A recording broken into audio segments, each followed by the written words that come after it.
thank you for being here so much. I might start crying because I see all these people from all these different walks of my life. And so thank you for being here. Since it's the launch, I do have some words of thanks that I need to say. And also, can you hear me? Okay, all right. So I have some thank yous to extend to all the people who have made this project possible. Thank you to all of you for coming. Thank you to everyone who is watching online. Thank you, John Fleer, for agreeing to be in conversation with me. And sitting here with you is one of the highlights of my career. And my #1 goal is not to embarrass myself. So we'll see. I don't want to embarrass myself either. Okay. So we'll work hard at that. Good. I owe a great debt to foodways scholar, mentor, and friend Elizabeth Englehart, who lives in Chapel Hill. Without her, this project would not have happened. I am also indebted to Ronnie Lundy, who generously read portions of this manuscript and talked with me about it on multiple occasions, and to Sandy Ballard at Appalachian State, who helped me figure out important conceptual frameworks early on. I list pages of other people in the acknowledgments section, so if you buy the book, and I hope you will, be sure to read about everyone who made this project possible. Working with the University of Georgia Press has been such a positive experience. Press director Lisa Baird talked me off the scholarly cliff at the height of the pandemic, generously granting me a deadline extension when I really needed it, when our daughter was attending kindergarten online in our sunroom. Acquisitions editor Nate Hawley guided the project through the lengthy peer review and revision process with kindness and grace. Bless him for answering each and every email I sent. And now publicist Jason Bennett is working hard to promote the book far and wide. A huge thanks to the entire team at UGA Press, and likewise a tremendous thanks to my extraordinary indexer, Victoria Baker. It's a beautiful index and I didn't do it. She is an indexing genius. Likewise, thank you to Asheville-based photographer Tim Barnwell, who gave me permission to use his stunning 1983 photograph of Bertha Marlar shelling beans in Marshall as the book's cover. What an honor to have that image represent my work. Thank you to my parents who are watching online, Bert and Darlene Abrams, who have supported me in every single thing I do. Thank you for raising me to see the value in this place and the stories here. Thank you to my husband, Mark Locklear, who somehow puts up with my somewhat masochistic need to research, write, and publish. Thank you to our daughter, Faith, who, bless her, has had to hear about this book her entire life. Really. Thank you to our sweet dog, Max, who thumps his tail enthusiastically when I ask him what he thinks about a revision. And last, but certainly not least, an enormous thanks to everyone helping me promote this book. Gina Malone and Lauren Stepp at the Laurel of Asheville magazine, Tiana Cannell at the Asheville Citizen Times, and Kay West at Mountain Express. I want to extend a tremendous thank you to the team here at Malaprop. Thank you, Stephanie Jones-Byrne, for scheduling and promoting this event. Thank you, Justin Souther, for ordering all of those copies of the book. Thank you, Katie Brown, James Harrod, and Patricia Furnish for your support. And thank you to everyone else here at the store. So let's talk about food. I thought I would start by reading just a brief section from the introduction, and then we're going to jump into conversation. Okay. My maternal grandmother kept everything, from disposable pie pans repurposed as cat food bowls to balls of yellowed aluminum foil that cracked apart in your hand, to a dusty seashell knickknack on permanent display from a beach trip long since taken. She was not one to throw things away. She even kept her wood cook stove after purchasing an electric one. Both still occupy her kitchen in an appliance standoff of old versus new. This inclination makes sense. Born in 1915, she was a teenager during the Great Depression.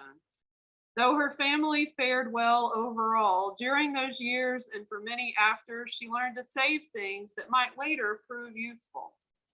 When she passed away in 1996, she left behind a house full of treasures mixed with all the things she might need someday.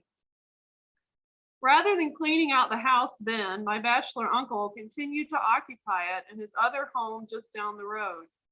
When he passed away in 2014, my mother and her sister finally started the long, arduous process of sorting through all the things that had been accumulating since 1946 when my grandparents moved into the house. Going through all of my grandmother's things is a job that will probably never be completed, but my mother keeps trying. By the summer of 2016, I had started working on this project. And after one of her exhausting cleaning sprees, my mother called to tell me that she had found something I might be interested in seeing. As she often does, she began by listing all the reasons I might not really want to see the mystery object. It was old, it was dirty, it was in poor condition, it must have been stored in the smokehouse for a number of years because mice had nibbled its pages, and surely I would not be interested in such a bedraggled thing. After a long list of why nots, she finally told me that she had found a cookbook my grandmother made. My initial reaction is the reason I believe Appalachia on the Table and many more books like it need to be written. I was surprised. My grandmother, Bernice Ramsey Robinson, was an avid reader her entire adult life until macular degeneration rendered her favorite pastime impossible. And she was one of the most intellectually curious people I have ever known. She was also creative, sewing beautiful, colorful quilts that she passed on to various family members. She kept her French textbooks from college and could still recite poetry she had memorized decades earlier. So I was not surprised that she made her own cookbook with a photograph album cut to size for the cover and black string to hold it together. Nor was I surprised that the cookbook adhered to genre conventions. It even has a section for home remedies and health tips in the back, complete with advice about how to relax properly by stretching. My favorite clipping offers advice for mailing fruitcakes, recommending that bakers line a box with waxed paper and bury a gaily wrapped cake in freshly popped corn, which adds, quote, a festive touch to the gift and cushions it for mailing.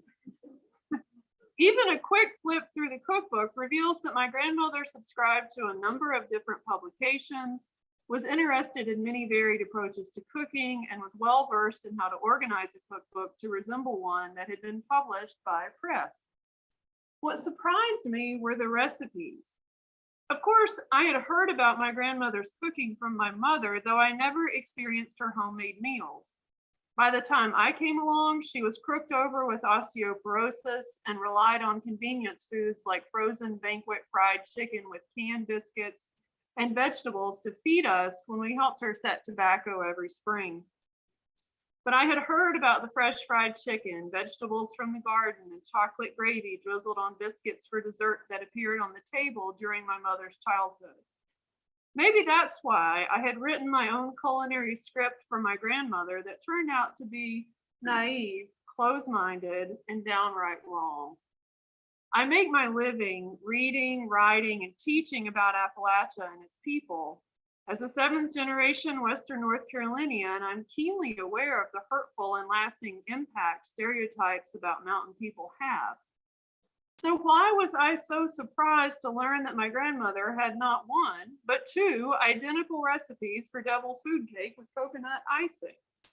Did I expect to see only recipes for traditional mountain desserts like apple stack cake, apple leather, and pie made with sulfured apples? I must have. While the cookbook contains some recipes that I apparently expected to find in the Southern mountains, apple dumplings, biscuits, and chow chow, it also has a plethora of recipes I did not expect to see, from royal fruit dressing to date nut fondant to streusel. It also contains recipes for some creations that seem downright bizarre to imagine on South Turkey Creek, where my grandmother spent the last 50 years of her life. A handwritten recipe for grape ketchup to be eaten with fried eggs, meat, or lima beans. And my favorite, fig pickles. I know, right? It seems as though she started the cookbook in 1936, the same year she married my grandfather. She saved a dental snuff advertising booklet with 1936 and 1937 calendars in the back and empty pages that she filled with recipes. In those pages, my grandmother wrote a recipe for tomato ketchup that instructs the reader to use a food chopper. I lingered over this detail for a long time. My grandmother, who later struggled to make ends meet while raising tobacco and 3 children, had a food chopper? I was also surprised to see so many recipes that featured product ingredients from Bisquick to Swan's Down flour to Calumet baking powder. The one that really got and still gets my attention is the recipe for Blossom Time cake that instructs, now while your orchard is all abloom, is just the time to entertain your club, give a shower, or have a party for no other reason than that beautiful drift of pink or white. Bring spring indoors by decorating a big marble cake with sugared blossoms, a centerpiece that's lovely to behold, luscious to eat with real blossoms on top, sugar dipped for sparkle. It's not that these recipes are unusual in the mid-20th century South, and it may be that the cookbook was more of a wish book than a guide to everyday cooking for my grandmother. As foodways scholar Megan J. Elias points out, cookbooks are aspirational texts that represent desirable lifestyles and values. But I cannot stop thinking about the fact that despite my immersion in the interdisciplinary field of Appalachian studies and burgeoning field of foodways, until finding this cookbook, I never imagined that my grandmother, whom I had always thought of as distinctly mountain in terms of cultural identity, would have saved recipes between 1936 and 1952, the last dated entry in the book, for pecan loaves, cheese twists, Baby Ruth cookies, Jiffy featherweight biscuits, or Kellogg's Krispies marshmallow squares. Why is that? Had I imagined my own romanticized version of cured ham, leather breeches, pickled watermelon, and apple stack cake only to find that my grandmother's culinary tastes were far more varied? Had I expected her to use ingredients procured on the farm and not from the store? Moreover, how had such a powerful script come to dominate the way I imagined my grandmother's cooking without me even knowing it existed until I confronted its antithesis? What implicit judgments had I made about my grandmother based on the foods I imagined she would have been interested in cooking? Where did my Appalachian food script come from, and how have mountain residents responded to those scripts? These are the questions that this book begins to answer. So that's my intro. And I've got a big list of questions. I know for you. Right now, I'm still recovering from a flashback of, as a graduate student, having to be the indexer. Oh. Which I had not thought about for 30 years or so. And yeah. It was terrible, wasn't it? It was traumatic, yes. Yeah. It is incredibly difficult. Yeah. Thanks for bringing that memory back. I do what I can. So there's been such an evolution in national perceptions of mountain cuisine.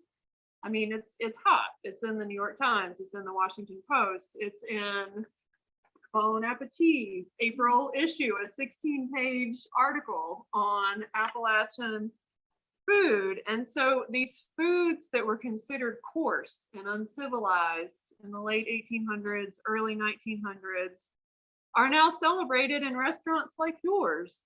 So as one of the chefs largely responsible for this culinary veneration, and you are, when and why do you think this shift started happening? Well, I got on this train a little bit by accident because I was cooking when I was in graduate school in Chapel Hill and indexing an anthropology of religion about a book about snake handlers and primitive Baptists. I was cooking in an Italian restaurant and decided that I was going to give up on graduate school and stick with my restaurant work, and went off to culinary school, which was just so happened to be the time when American cuisine in totality had begun to get a voice. And so there's a generation of chefs who immediately precede me that deserve a tremendous amount of credit just to bringing attention to cooking in the United States, and to some extent regional cooking. And I think what has kind of happened since that in all parts of the country is this kind of realization that the United States are certainly not united in cuisine. They are very fractured, and that the influences, both agricultural and sociological, etc., create these pockets of what are distinct regions. And I think, for instance, when I was, Louis Osteen is a person who I consider a mentor, and he was the person that sort of made low country cuisine from Charleston popular. And so I ended up, when I left culinary school, ended up by a small miracle and lots of luck in the hills of East Tennessee, and at Blackberry Farm. And my goal was to provide an experience of the place where I was. And that's really how I left. When I left culinary school, that was the goal. It didn't necessarily, I wanted to be back in the South. It didn't necessarily matter where. And I sure as hell didn't think I would end up in the hills of East Tennessee. I figured whatever, somewhere other than there. And I landed there, and I felt like I was on an alien planet. And I had to figure out where I was, and the only vehicle that I knew to do that was through thinking and learning about the food that people were eating around me. I couldn't provide an experience of place without understanding the food. So that was my vehicle for not only figuring out where I was, but what I was going to cook. I would love to hear the Alan Benton story. How did you meet him, and what's the ham story? Tell us who Alan Benton is. Alan Benton is the king of bacon and ham in this country. He is located in Madisonville, Tennessee, and back in 1993, when I landed in Wallen, Tennessee, and began to search for locally produced product, there wasn't that much that was like readily accessible. And there weren't, when I think, about what Asheville is composed of in terms of its agricultural sort of landscape, it's just, 1,000-fold different than it was in 1993 in East Tennessee. But I began to look for local producers, and there were a couple of farmers near us. There was a dairy, there was a trout farm, and then I couldn't do this cuisine without a good aged ham and some good smoked bacon. And so I got in touch with Alan, and who at that point was selling hams primarily to mom and pop's country restaurants around East Tennessee, from Gatlinburg to Chattanooga, and asked him to send me some ham, and he brought me some ham. And the way he will tell this story is that I let him hang for about 2 months without ever getting back to him. But if Alan says it, if Alan says it is true, it is true. So I don't remember it that way, but I was a young chef learning how to do my work. But and so we, I called him back and said, hey, I love this. This is amazing. We're going to start using it at the restaurant, and we have been good friends ever since. And I was his ambassador for ham and bacon. We used to host what we called cooking schools at Blackberry, where we would invite guest chefs to spend a weekend and do classes and dinners and whatnot. And every single one of them got a gift package of ham and bacon from Alan. And I remember visiting the ham house a few years after this whole started, and he had this tree of Post-it notes of chefs who had been referred by me or by someone who had been referred by me, and all these phone numbers up on the wall. So we might be able to relate say that the growth of Appalachian cuisine happened on Alan Benton's wall there, right above the phone. I need a photo of that. That's awesome. So related to that question, and something that I write about quite a bit in the book, when somebody uses the term Appalachian food, what dishes and ingredients come to mind for you? And then also, what foods and histories are often left out of that understanding, but should not be? Right. Well, I mean, we start with smoked pork. That's a good place to start, and cornmeal of all kinds, and greens, and a lot of awful animal parts, ears and tails, and oxtail, for instance, would certainly be in that class of things that characterize Appalachian food. But I one of the things, even when I moved here from East Tennessee to Asheville, one of the major things that I think is getting such good attention is all of the forage foods and wild foods that are available and readily available, which have been a part of this cooking as it evolved from Native Americans through colonialism and all of that. I mean, that's the bedrock. Mm-hmm. And I would bet that only in the last 10 or so years that people have really begun to pay strong attention to that.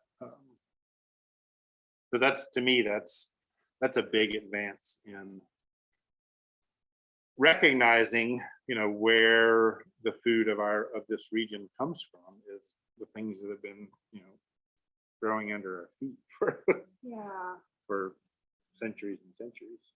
Well, related to that, I was glad to see in this issue of Bon Appetit a big spread on Cherokee cuisine in Appalachia, and because for such a long time this idea of Appalachia was implicitly Whitewashed, and this just complete ignoring of indigenous culture and African American culture and Latinx and all the other groups that you were mentioning in our correspondence. And so I do think that's changing, and foraged foods are part of that too. I mean, it's interesting that ramps seem to be getting more attention in their connection to Cherokee culture and history. It's always been a part of Cherokee food systems, but somehow that didn't always transfer when people wrote about it or talked about it.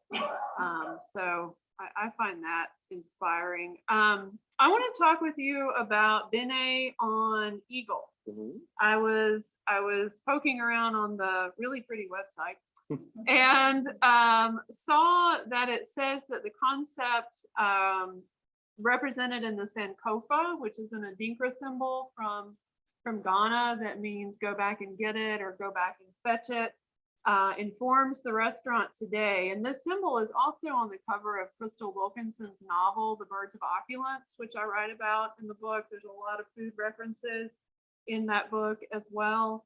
And I wondered if you could tell us more about how African inspired and Appalachian inspired, which don't have to be exclusive in any way, foods converge at Ben-A.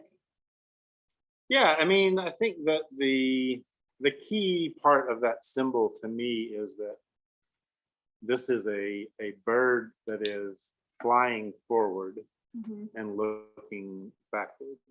And,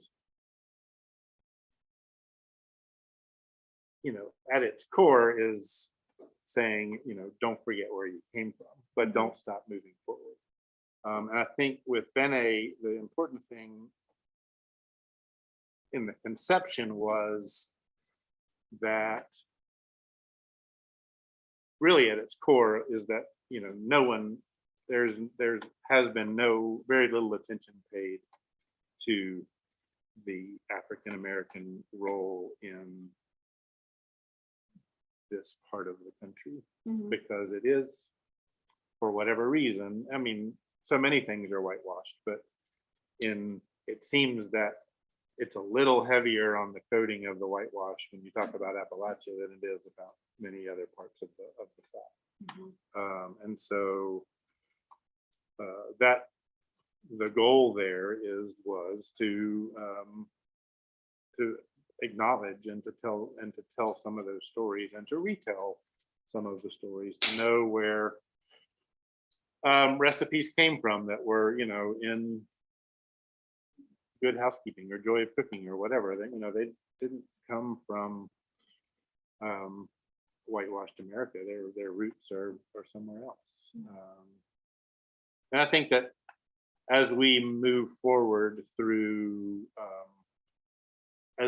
as cooking and eating together moves forward through time, as we fly forward, you know, we'll see some things and other things by looking backward, you know, that we might not have recognized what we were, you know, there is a tremendous African American influence on you know, I was talking about Bill Ferris, but really thinking about music, you know, we think of the banjo as the, you know, the whatever, the hillbilly guitar, or essential to mountain music, or you know, and it came from the other side of the globe. Yeah. If you haven't seen the banjo documentary that Steve Martin narrates, it's so excellent. And he unpacks a lot of that history.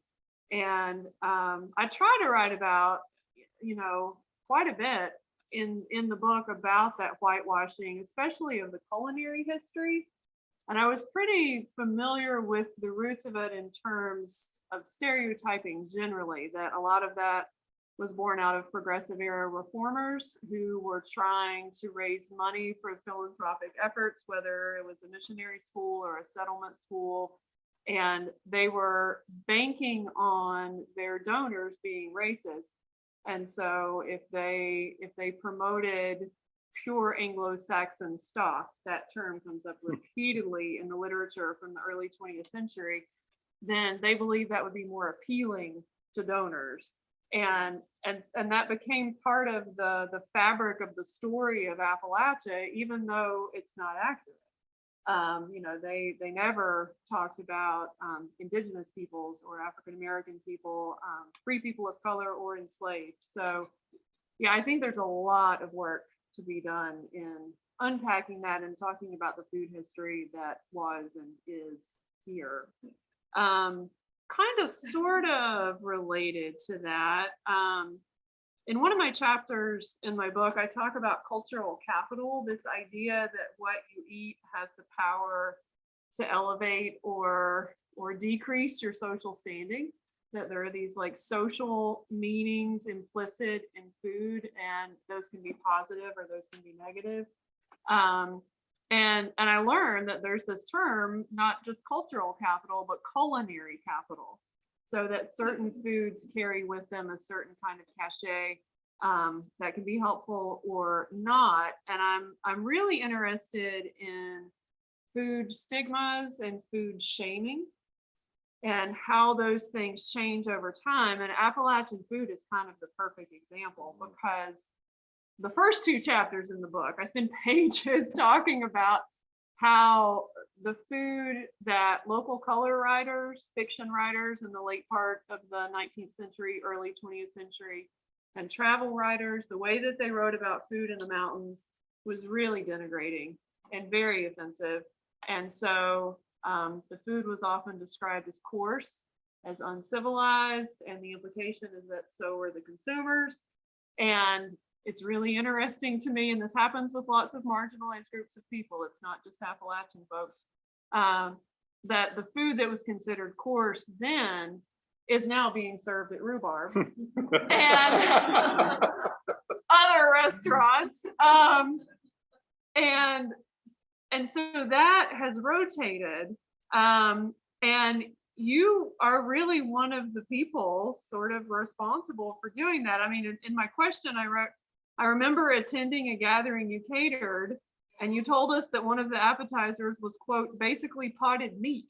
And and I remember thinking, this guy is awesome. And so I wanted to know, I mean, you are a trendsetter in that way. And I wanted to know if before it was the cool hip thing to do, did you receive pushback from patrons at the restaurant, from restaurant critics? Were you accused of serving lowbrow food? Or I really want to hear that story. Well, in that context, I think you might be talking about something that we put on the menu as rillette, French potted meat. And if you call it rillette, you can get a little further down the road.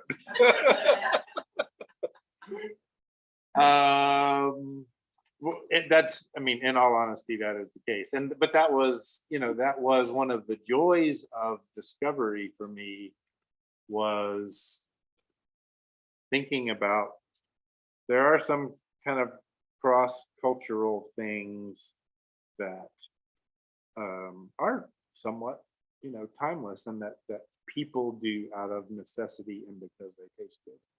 And whether it be in France or in Wallen, Tennessee, there is a culture of preserving meats, and you braise them and you shred them and you bury them underneath fat. And does it matter whether you call it rillette or potted meat? No, not really. It may matter to some, but it is, it's a reflection of the vernacular of the area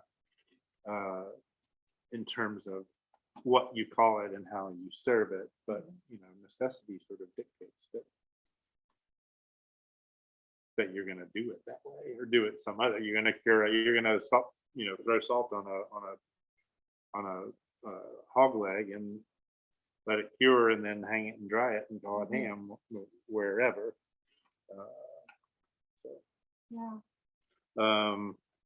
But I think for me personally, when you like, the word coarse is incredibly appealing to me. I like the texture of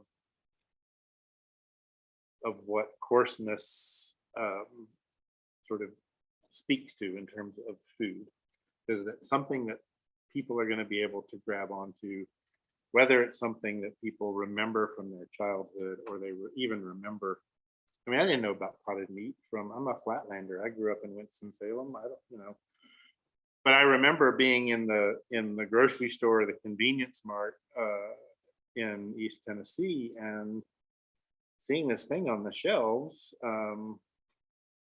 that's called potted meat, and so I bought it. And it's like, this is no different than this classical technique of preserving rabbit or duck or pork. But it's 89 cents in a can, you know. So, which brings me to my next point. So, the last chapter in my book talks about celebrating mountain food. So, you know, there's this chapter that precedes it about shame and stigma, and it's kind of a downer. But the last chapter is about, and this is all lots of literary representation stuff going on, and it's about how these writers are celebrating mountain food even before it was trendy to do so. And then I start talking about restaurants like Rhubarb and other chefs like Travis Milton and Sean Brock and some, you know, big names in the field, and this really exciting veneration of this cuisine that's being long derided and denigrated. And then I make the point that this is wonderful. However, we need to be careful because this veneration of the food doesn't mean that national perceptions of mountain people have also been venerated. That there's continues to be this national dialogue about Appalachian people that is very problematic and might as well be from the late 1800s as far as I'm concerned. And I was hoping we could talk about that. I mean, how can we move forward in this culinary spirit that's so exciting and delicious in a celebratory, respectful, inclusive way, while still, you know, pointing out that there are parts of these perceptions of Appalachia that are still really an issue. boy, I wish I knew the answer to that question. I think, and we talked about this a little bit before, but I think that one of the things that sits on my mind a lot now is maintaining that sense of openness in terms of culture and cooking, and recognizing that I think that if we have a sense of openness about what Appalachian food is right now, which are not those recipes that are preserved in amber in someone's yellowed cookbook, the ones that you identify as mountain food or Appalachian food, that there are now lots of influences, and there's a lot of cultural contact between new communities and new ethnicities and new stories, whether it's Latinx or Eastern European and all of those, or African American, which is not new, but it's continuing. All of those things are influencing what we are eating. And if we can recognize that now, we can also, with our heads turned backward, take a better look at all of the things that were influencing the development of this cooking and the people that were influencing this cooking, and hopefully have a sense of openness that looks backward as well as looks forward. And maybe that'll help. And eating together more always helps. Yes. Gathering around the table always helps. Well, and I think my last question for you is, what's your favorite mountain dish? I had a cook at Blackberry Farm who introduced me to something called Merkle pie. Any idea? Anyone ever heard of Merkle pie? How do you spell it? Merkel, Okay. if it was ever spelled. So he had grown up. He was native East Tennessean and had, you know, generations before him, and so he was the first like true forager that I had ever met, and so I think about it a lot at this time of year, because it is essentially a shepherd's pie made with morels, which in the dialect of that part of East Tennessee were referred to as Merkles. Wow. So it was, you know, essentially a casserole with mashed potatoes on top and stewed morels underneath. Wow. And that was a That's a Merkle pie. that's a Merkle pie. Well, I'm going to look for it on your menu. There are not enough morels in this little pocket of Yeah. Western North Carolina. Too. I'm jealous of the ones I'm seeing on social media because I don't know where they got those morels. You have to wonder. They are hard to find. Sure. You want to ask one? You want to ask one? I'll ask one. And that's it's sort of in the same vein. And the difference between you and me is that I'm an adopted son of Appalachia. Flatlander, but 35 years here in this part of the world. And so I came to Appalachia as an outsider.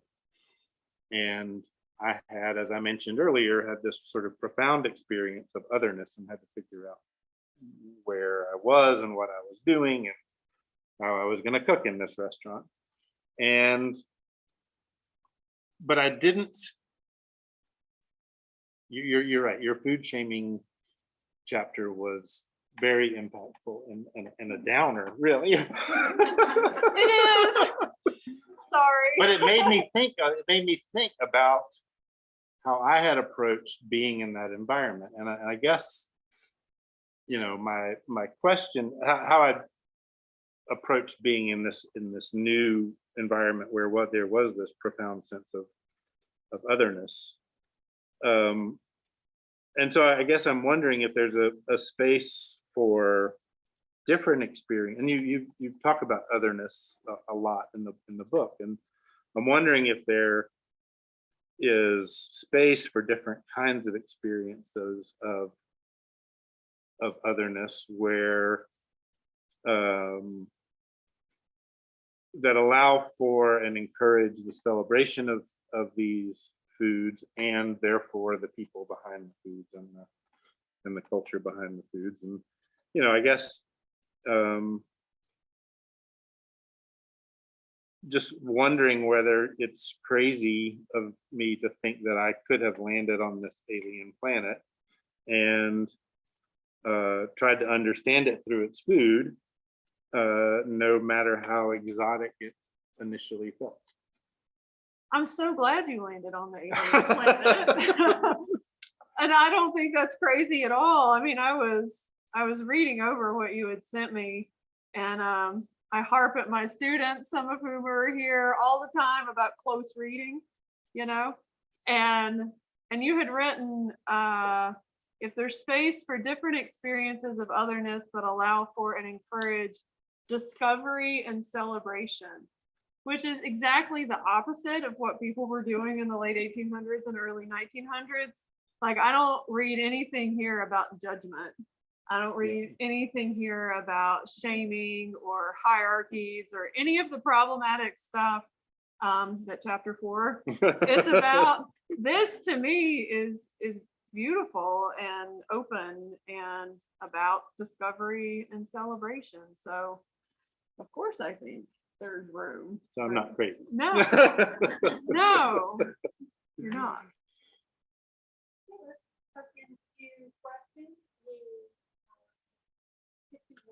Okay.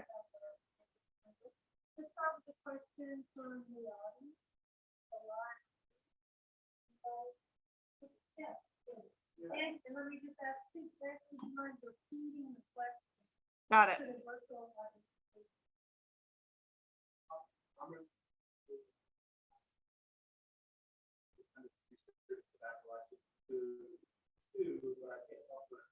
Other implications of gentrification and what y'all might have to say about foods that have been appropriate for folks. How does that food become? Um, Oh, I'm Oh. sorry. Yes. Do you want to repeat or do you want me to? go ahead. Okay.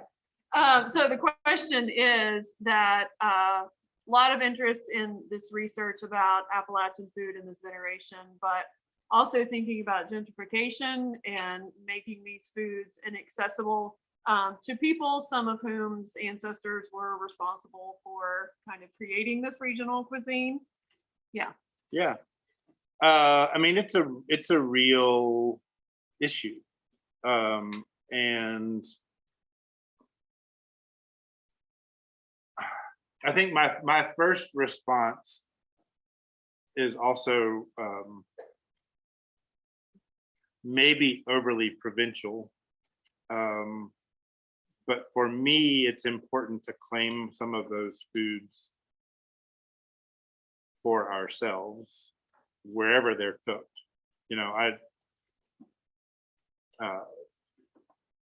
harvesting and shipping ramps to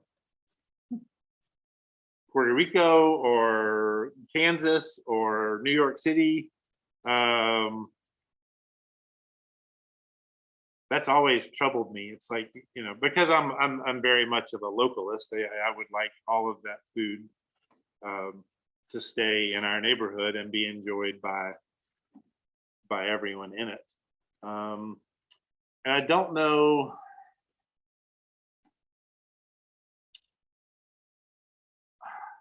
I think everyone will say they can't control gentrification, so that's a weak answer. But I see my role as a celebratory role to get the knowledge and the taste of those foods out on the table, whoever's at the table. But I don't have a good answer to but it's something I think about. You know, I see this piece in Bon Appetit that's 16 pages long and full of beautiful pictures, but there's also some real stories in there. I mean, there's like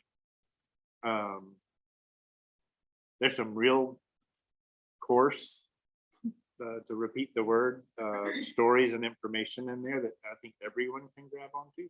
But that's also Bon Appetit, and there's probably an advertisement for a $500 bottle of champagne on the back cover or something. So it's sticky. And I don't know if my answer will get at what you're asking or not, but I mean, I think talking about it and making people aware is very important. I write a lot about Robert Geip's trilogy. He's a writer who's actually from Bristol, but has spent a lot of time in Eastern Kentucky. And the last book in the trilogy is called Pop. And the protagonist is this girl who's a teenager. She's having a really hard time. Lots of drug addiction in her family, mountaintop removal in her community, but she loves to cook. And she does these traditional recipes, but then she'll do things like put gorgonzola cheese in the macaroni, and her mother's like horrified. And it's this brilliant postmodern commentary on like the popularity of Appalachian food.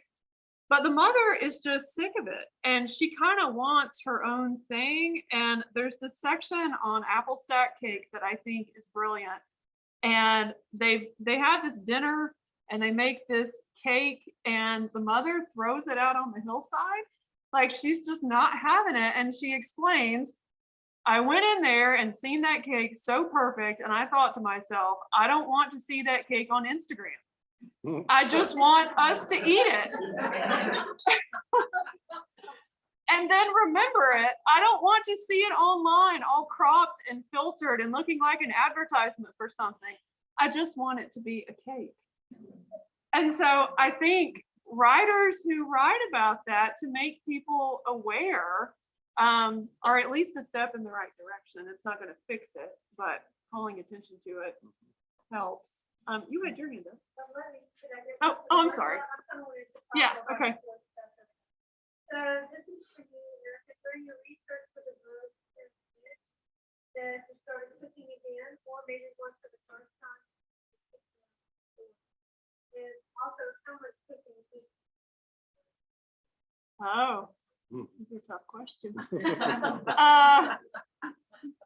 I may get all teary. I won't make it go on forever, but during the pandemic, we're not doing indoor visits with my parents. And so for Christmas, this was the very first Christmas of the pandemic, we exchanged gifts outside, and Faith and I drove up to my mom and dad's house, and they were waiting outside in the driveway, and we exchanged gifts.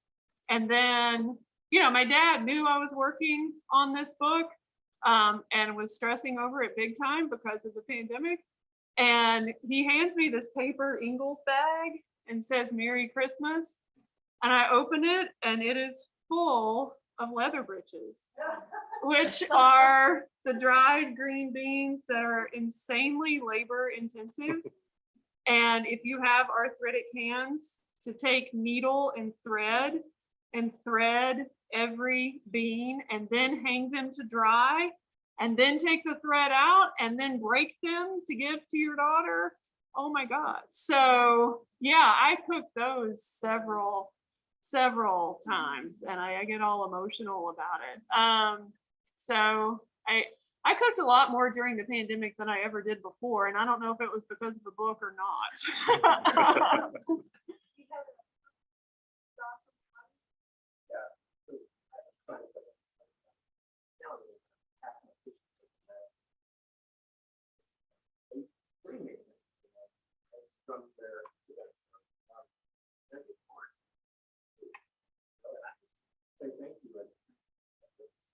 I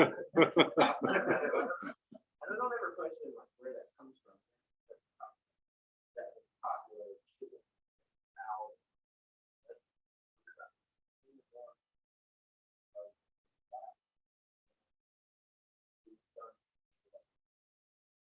Sustainable way. I never did that.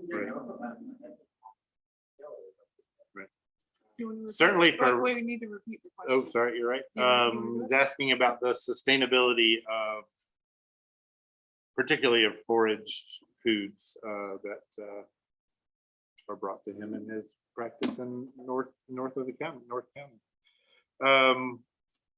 Particularly with ramps, there is a tremendous emphasis on it on sustainability from the foragers, particularly. When I opened Rhubarb in 2013, all of our ramps came in, you know, with dirt and mud on them and roots attached.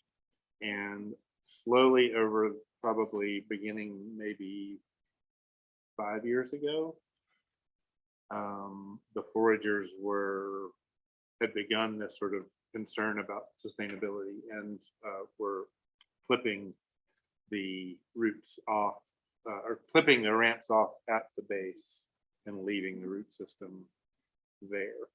Now there are some other approaches. They're actually, one of our foragers is actually harvesting the ramps whole, root system, etc., but then clipping them and then returning the roots to that patch, or he's actually growing.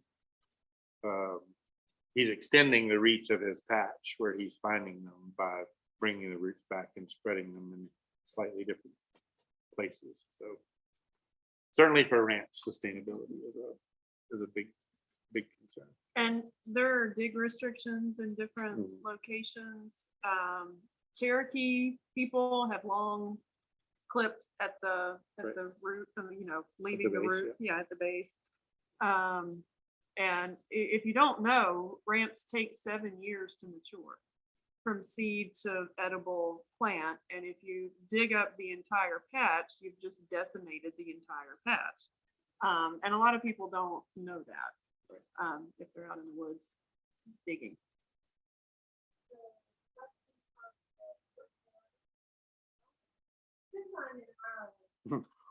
Hi, John in Ireland.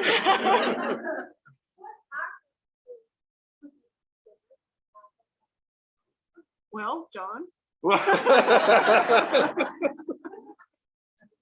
I don't know. I don't either. Okay, well, then But- there's a follow-up. I'm in West Virginia. West Virginia is known for pepperoni rolls. Pepperoni pepperoni roll considered Appalachian? Yes, Yes. yes, it's the state food of West Virginia, which I'm sure you know if you live in West Virginia. And I write about Courtney Ballestier's wonderful essay about the pepperoni roll. So pepperoni roll was developed by an Italian miner who needed a quick sandwich to take down in the mines, and then it became this sort of statewide, very popular phenomenon that you can now purchase at gas stations. And the question is, do you get them with cheese or without cheese? And there are big arguments about this. I don't have a feeling one way or the other. That's right. Did you want to say Have you anything? had a pepperoni roll? I had a student from West Virginia who in my Arch 310 class gave a presentation, a wonderful presentation, and made them for us. Fantastic. I have only heard about pepperoni rolls. I've never had one. They're tasty. I look forward to it. Let's take one more question from the live audience.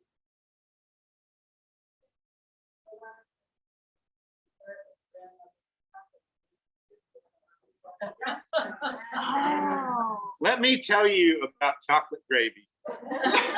I have not done it at Rhubarb, and in fact, I've gotten nothing but resistance from my staff about putting chocolate gravy on the menu. They simply cannot grasp the idea. I did it at Blackberry, and we work together a lot on the menu, so I'm not gonna impose yet chocolate gravy on the Rhubarb brunch menu, but keep your eye out, because I think one day it'll be there. Maybe some request letters. That's right.